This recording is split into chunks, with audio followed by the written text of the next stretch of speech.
Hi and welcome to episode 6 of Lilhawk's journey, where I play a new account to teach you the ins and outs of the game. Lilhawk has now played for a month and is close to power level 23. Let's start with looking at the state of the campaigns before we check out the priorities I have made with the different sources of resources in the game, and this will lead us to the changes to the roster since episode 5, when the account was 2 weeks old. I will explain why I have done what I have done. Finally, we will look at what I intend to prioritize going forward. If you haven't already watched the previous episodes, I encourage you to go back and check them out using the above link to the playlist. Also note that for this video I will not be using my requisitions.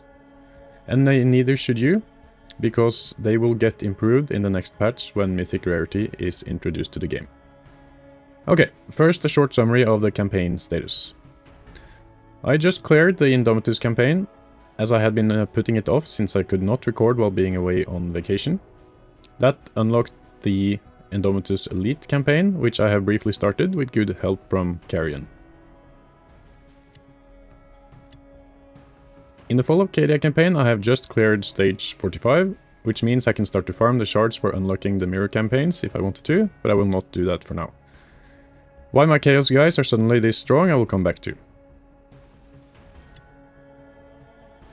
In the Octarius campaign I have reached the 4th boss battle at stage 60, but I don't think my orcs are strong enough to take that on yet, as I have had to temporarily put them on the back burner. Either way, this means I can start farming the shards for the characters needed to unlock the mirror campaign here as well, but I will also refrain from this for now. In the Simhan campaign I was easily able to clear stage 45 to open the Yazagor farm spot with the upgrades we got for the Eldari in episode 5. I have made it all the way to stage 60 here as well, but not sure my guys can handle that boss yet either, and I don't really need to, as I have all the farm spots for the required characters for the mirror campaign. In Indomitus Mirror, I have also reached stage 60, where Tigerius and Incisus are the boss. This map is also difficult, so I don't think my guys are quite ready to clear it yet, but this is what I'm working towards with the spare energy I have after shard farming. That brings us to the shard farming status.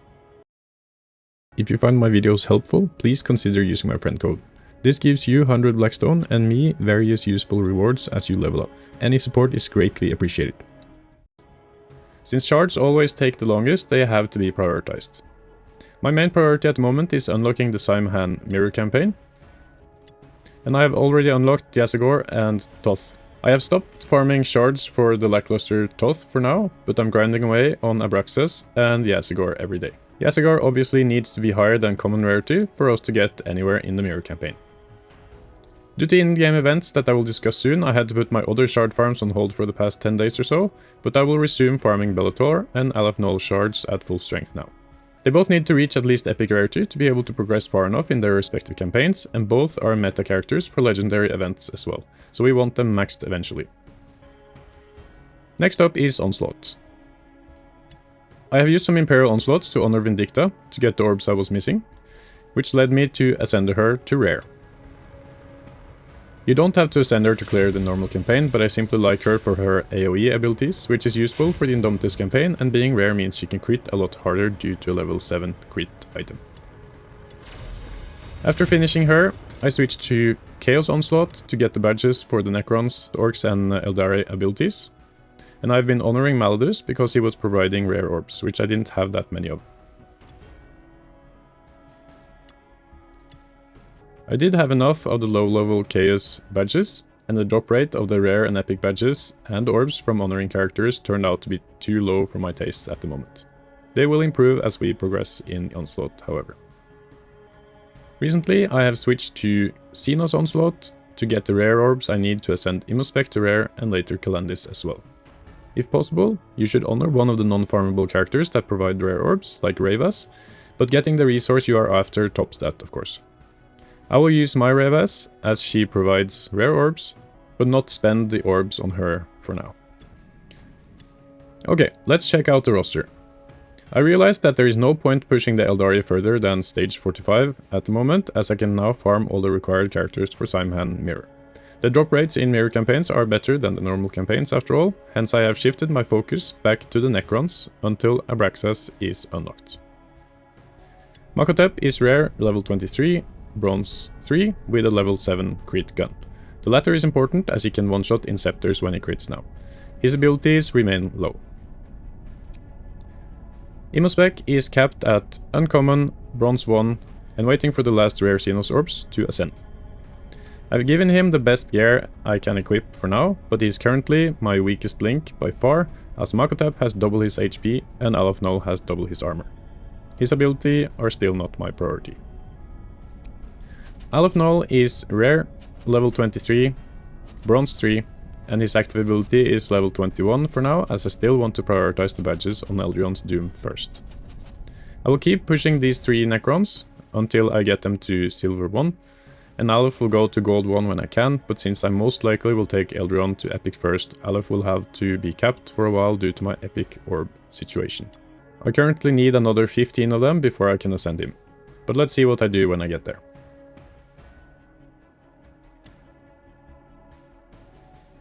I unlocked Atlacoya through the hero release event. I barely got her to epic 1 star with normal play with the 110 Blackstone energy refresh, but probably would have missed that ascension if I didn't play the last tournament arena. That's how close it got. It's worth noting that an ascension in HRE events doesn't need any orbs, so I literally saved 10 epic Imperial orbs with this, assuming I will ever use her. This is worth understanding for you for future release events. Getting to Legendary is almost impossible, but you should always try to get to epic in my opinion. Next, I unlocked Carrion from completing the Battle Pass track with the Ultimate Pass active. Because I know how good he is the first and for now only character I plan to push that isn't a campaign character, and he has been a force to be reckoned with anywhere I have used him. I brought him to bronze 2 and levels 17 and 24 respectively for his abilities. Since he is epic rarity, I am not close to capping him at the moment, so will probably rank him up further along with the campaign characters. For my Indomitus characters, I have brought Tigurius and Certus up to bronze 1, but their abilities remain as is. Bellator is bronze 2 with level 23 Inceptors. I'm going to keep building him to progress in the Indomitus Elite campaign. The Elite campaigns have the best drop rates, so anything I can get from there is the most efficient way to farm. Together with Carrion, I should be able to get quite far until I face one of those levels where only the 3 required guys are allowed. If we look at my Eldari, I have progressed Calandis to Iron 2, and I forged her to level 5 crit guns to utilize that juicy 57% crit chance, which is boosted even farther by Athena. Athena is bronze 1, and she has enough charge to ascend to epic rarity when I get enough orbs, but she's behind Alaf-Null and Eldron in the line. Eldron is bronze 2, close to bronze 3, and with level 24 Doom. Since I'm not currently progressing their campaign, he is fine for now, but I use Eldron in both guild raids and arena and he could use some more survivability, so I'll probably push him to silver 1 in the near future. If we move on to the orcs, you can see that I have pushed all of them to at least Iron 1. Why also Tank Smasher when I said I would not? This was due to the faction tournament arena event that showed up. I thought, well, I do need energy and Calandis shards, and I happen to own all the orcs. Hence I ended up pushing Tank Smasher to Iron 1 and playing common tournament arena until I got the 200 point chest. Then the anniversary survival event and incursion started in-game, and I released a short explaining why I decided to shift focus in the short term. There are always different events going on, which means you might want to deviate from the overall plan for a period of time, which is completely fine. But don't stray too far. I said in episode 3 that I wasn't intending to gear up my Fall of Cadia guys in a while, but suddenly I had a need for stronger Chaos characters for both survival and incursion. For the survival event, I needed it because Lucian uses Chaos allies, and the incursion because I wanted to unlock the Biowar for the flexibility it gives in arena and guild raid as bait, and it also uses Chaos characters. With the Chaos character upgrades I will discuss in a bit, I managed to both unlock and ascend the Biowar to Uncommon. Biowar is by far the best all-purpose machine of war in the game, and it doesn't need to be invested in to be useful. Just unlock it and leave the abilities as level 1 if you want, and use the secondary ability for free every turn. If you haven't unlocked it yet, I strongly recommend doing so in the next incursion event. As you know, I invested in the Ultimate Battle Pass for Carrion, and the survival event provides a lot more of his shards. In fact, the survival chests are among the absolute most generous chests in the game for all resources. You can check them out by clicking these buttons on the crates. I said in episode 5 that I didn't think we would get very far in survival, and we won't, but we are getting a lot more of the event credits from missions and daily rewards by just being active during the event. Hence I decided it was worth pushing my Chaos guys to be able to at least clear Wave 5 to maximize my rewards payout. Abraxas was therefore geared to Bronze 1, and his passive leveled to level 20. I also gave him a level 7 crit gun. Archimatos I leveled to level 17 and geared him to Bronze 1, where he is currently capped. I took his passive ability to level 17 and gave him the best weapon and block item he can carry. Harkin I geared to Bronze 2 and gave him a level 7 crit gun and level 7 block item, in hopes that he would survive for a while. I also brought Maladus to Iron rank 3 and his active and passive abilities up a little bit higher, as well as maxing his uncommon gun and block item. I just got enough orbs to ascend him to rare if I wanted to, but I don't think it will get me any farther in the event, so I'll hold on to those orbs for now in case I need them for Yasagor in the near future. With this, I was able to clear down to Wave 5, and a few times I also managed to clear Wave 6, which got me an additional event points payout. There wasn't enough time to push my guys towards Silver Gear rank, however, so this had to do.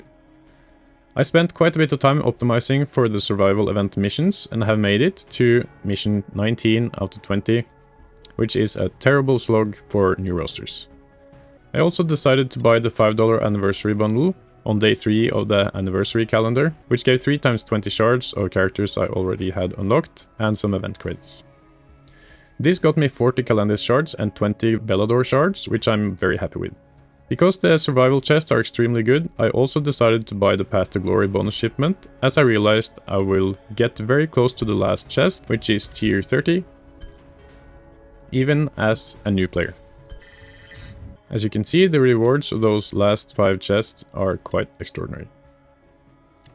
You don't have to do any of this, of course, but I just really wanted to optimize my gains for Carrion. Alright, let's check out Arena. In Arena, I have progressed up a league every season, and I'm currently in Veteran League. At the moment, my Arena team has about 17,000 power, but I'm able to win against teams far stronger than me using this lineup shown here. Arena is the first place in the game where you as a beginner can truly test your understanding of the game and the characters in your and other players' rosters. Once I stop being swamped by in-game events and roster progression, I will make some episodes on Arena battle tactics for beginners. If there is anything in particular you want answered, please let me know in a comment. Okay, finally, here is a summary of my main plan ahead. I will keep farming Yasagor and Abraxas to unlock and start the Simhan Mirror campaign. I will upgrade Abraxas to Silver 1 as soon as I can once he is unlocked, and then upgrade Yasagor as needed after that. I will keep farming Abraxas shards even if he is unlocked. In the meantime, I will farm Bellator and Alf Null shards and keep progressing my Necrons, Eldrion and Bellator to Silver 1. If I get roadblocked by being capped at rare, I will continue progressing the Orcs and their campaign, as well as Carrion. For Onslaught, I still need some rare Xenos orbs to ascend Imaspec and eventually Calandis, although she isn't super important to do right now. I already have enough epic Imperial orbs to ascend Bellator once I get enough shards, but I am in dire need of epic Xenos orbs for both Eldrion and Alf Null, and eventually Aethana. So it looks like I will spend some time honoring for that.